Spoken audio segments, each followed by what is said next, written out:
Señor, ten piedad. Cristo, ten piedad. Cristo, ten piedad. Señor, ten piedad. Señor, ten piedad.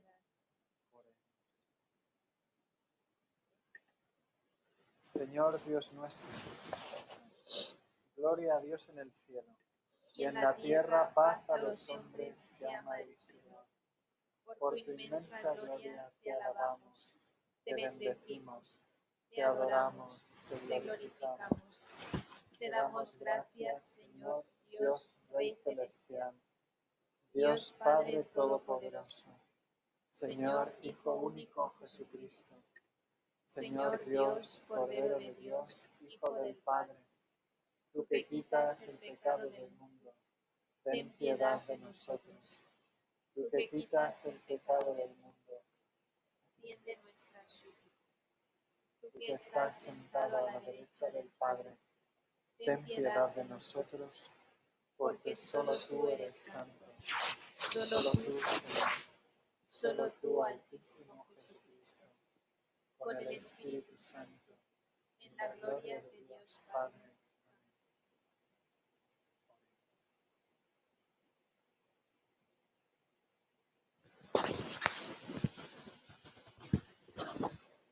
Oh Dios, que nos llenas hoy de santa y festiva alegría, en la solemnidad de los apóstoles Pedro y Pablo. Concede a tu Iglesia seguir en todas las enseñanzas de aquellos por quienes comenzó la difusión de la fe. Por nuestro Señor Jesucristo, tu Hijo, que contigo vive y reina en la unidad del Espíritu Santo, y es Dios por los siglos de los siglos. Amén.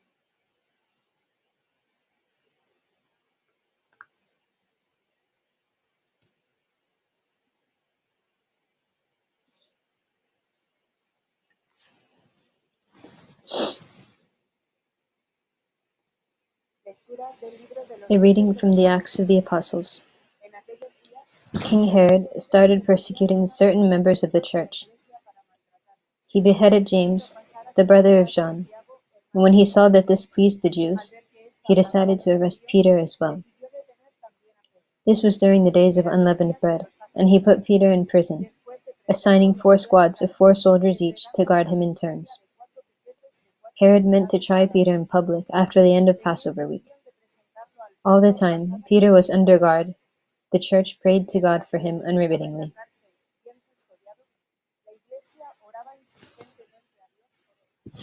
On the night before Herod was to try him, Peter was sleeping between 2 soldiers, fastened with double chains, while guards kept watch at the main entrance to the prison. Then suddenly the angel of the Lord stood there, and the cell was filled with light. He tapped Peter on the side and woke him. "Get up," he said. "Hurry." And the chains fell from his hands. The angel then said, "Put on your belt and sandals." After he had done this, the angel next said, "Wrap your cloak round you and follow me." Peter followed him, but had no idea what the angel did was all happening in reality. He thought he was seeing a vision. They passed through 2 guard posts, one after the other, and reached the iron gate leading to the city. This opened of its own accord. They went through it and had walked the whole length of one street, when suddenly the angel left him. It was only then that Peter came to himself. "Now I know it is all true," he said. "The Lord really did send his angel, and has saved me from Herod, and from all that the Jewish people were so certain would happen to me."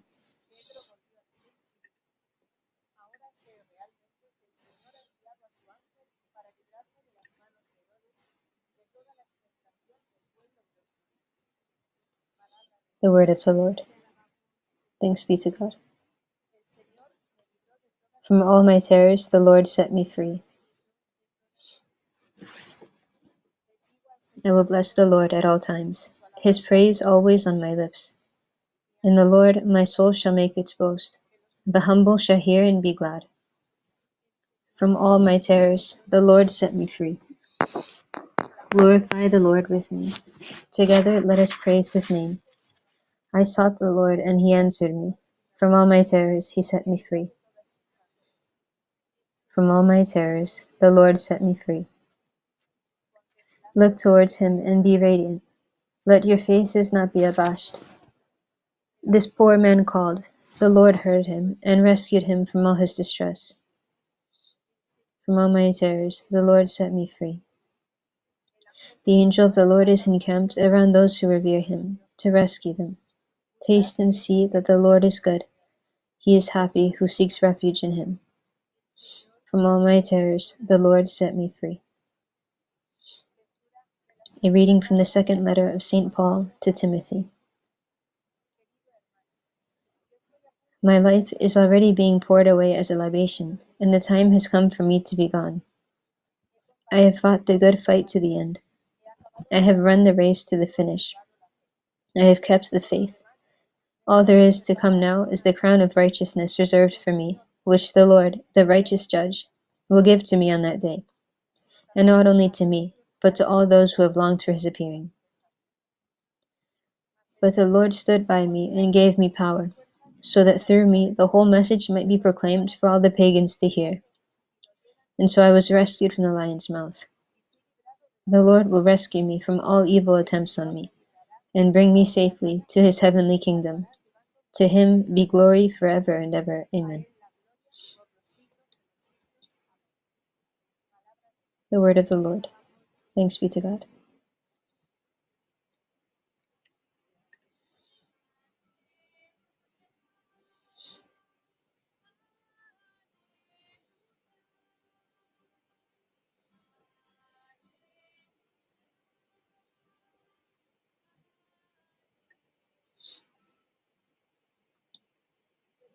You are Peter, and on this rock I will build my church, and the gates of the underworld can never hold out against it.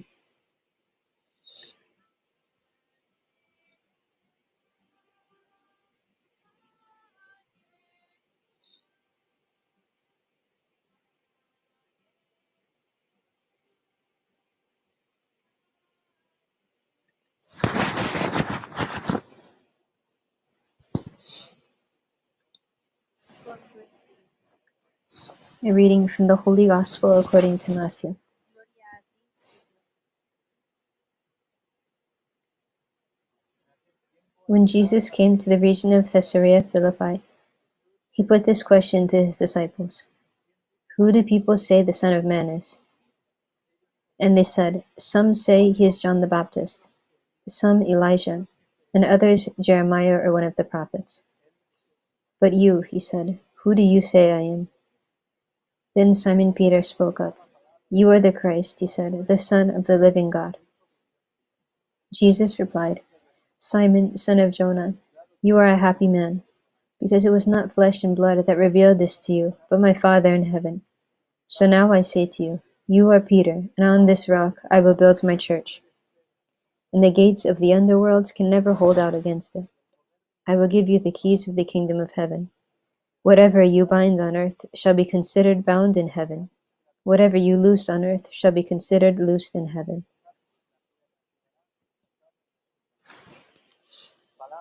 The word of the Lord. Gloria a ti, Señor Jesús.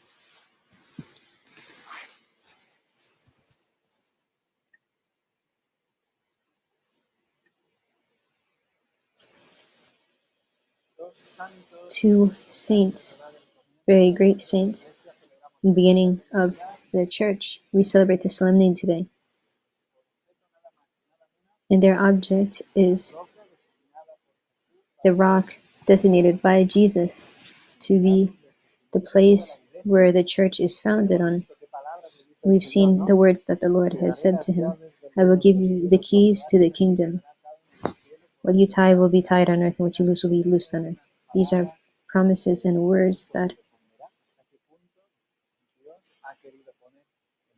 it's very clear that the Lord has wanted to place in this saint his gifts. St. Paul. St. Paul is the author of so many letters in the New Testament. He's the most prolific author in the New Testament.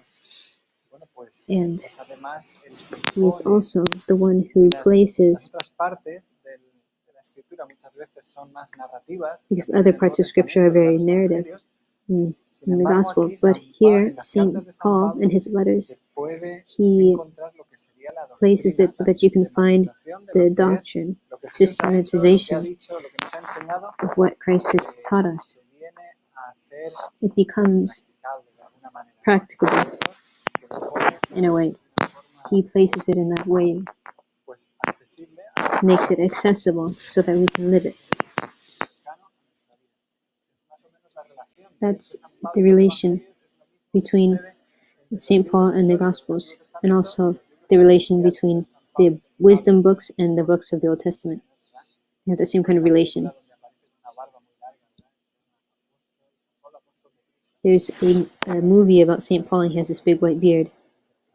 It's interesting. Pues sin embargo, But yet, estos dos these two very great saints do not only have in common that they were chosen by God to be kind of building blocks of the church or founders of the church.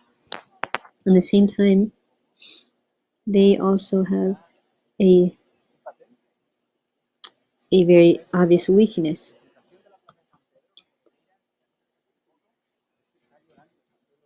St. Peter, if you look at his statue in the Vatican, in St. Peter's Square, he's weeping. Why does he weep? Because of his sin, because of his temptations. He was so trusting in the Lord and so much love, but he failed him. He recognized you are the Messiah, the Son of God. And even though he knew that, during so much time he only trusted in his own strength, and his strengths failed. And that makes him go back to Jesus and be a model of trust in Jesus in another way. St. Peter teaches us to come close to Jesus after having fallen. He shows that we can come trusting in the Lord and knowing that He's going to lift us up. Many times we meditate on this passage of the Gospel where He says, Peter, do you love me? And in Greek, they use different words. Lord, you know that I love you. In Greek, there's a sense of the word where love is more pure, and that's the word that Jesus uses. And Peter says to him, I love you, but with many limitations. And this love of St. Peter permits us to know that Jesus trusts in him anyway. He entrusts his work, and he even comes closer to Peter after that. One time I heard a sister say, I'm not sure what context it was, but she was doing some work, and Father said, oh, just the easy part is left. And she said, oh, don't say that, because if you say that, it's like something's going to happen. Don't say just the easy part is left. So that means that we're taking trust in our own strength. Many times we have our human securities. Lord, I will give my life for you. Here I am. You will give your life for me? Tonight you will deny me 3 times. He thought that it was easy to serve the Lord. And St. Paul is almost more difficult to find. Where did St. Paul mess up? St. Paul even criticizes St. Peter in the Council of Jerusalem. St. Paul is the faithful apostle who does everything well. He has a doctrine that never ends. He's so deep, the doctrine that he has. But 2 Corinthians, I'm going to read this. It was in one of the antiphons today. It's not any mystery, but you have to look at St. Paul's weakness also. So that I do not grow prideful, I was given a thorn in my side, an angel of Satan, that bothers me so that I do not grow in pride. We don't know what this thorn was, but he never got that thorn taken away from him. And the Lord said to him, my grace is enough for you. In your weakness you reach the greatest strength. How do we have to come close to the Lord? With this weakness, with this humility, knowing that He can do all things and we cannot do anything. That's why so many times the Lord asks us to do things that we don't want to do, things that make us afraid, so that we know that alone we can't do anything. That happens to St. Paul too. He says, I take pride in my weakness.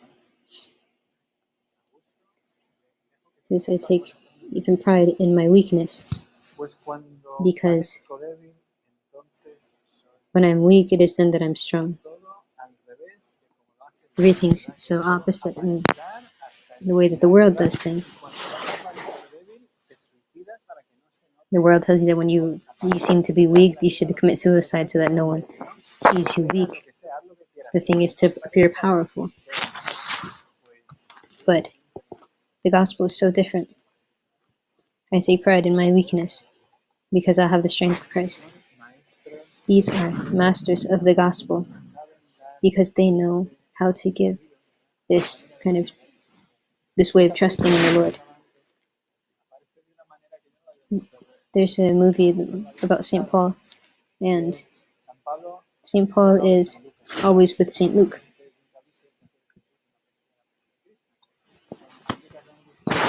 And St. Luke gives a kind of a speech at some point, and St. Paul he has this thought coming into his head. He's remembering when he killed the first Christians, or when he helped kill the first Christians when Stephen was killed in Damascus. He was persecuting Christians in Damascus.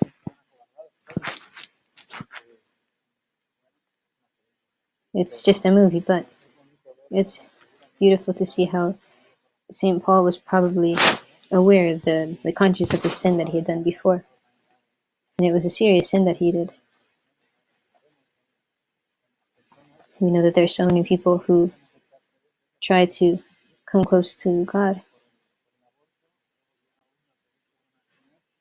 after doing something like an abortion, and it's so difficult for them to recognize the forgiveness of the Lord, because it's just difficult for them to understand that they've been forgiven. They have scruples, they have wounds that are very difficult to overcome. There's a whole path of forgiveness, of purification. St. Paul also went through that. St. Peter also went through that. And the Christian who wants to be a saint also has to go through that. In heaven, there are many dwelling places, and each soul responds in a different way. You can respond however you want, and no one can respond for you. We have to try to respond as best we can. St. Peter said, Lord, I'm going to give my life for you. I'm going to do wonders. Look at me. And then he fell. And we'll keep falling until we become totally different. I should not support myself in myself. I have to live of you. You have to be my support. You listen to me. You sustain me. You give me everything I need. And apart from there, then I can make my life for you first. And I give myself for my brothers and sisters, seeing you in them, just like I see you in the tabernacle. So we're going to ask St. Peter and St. Paul for us to have brave hearts, so that we may not be afraid to surrender ourselves, knowing that the Lord can do all things, just like he did in the saints. They're made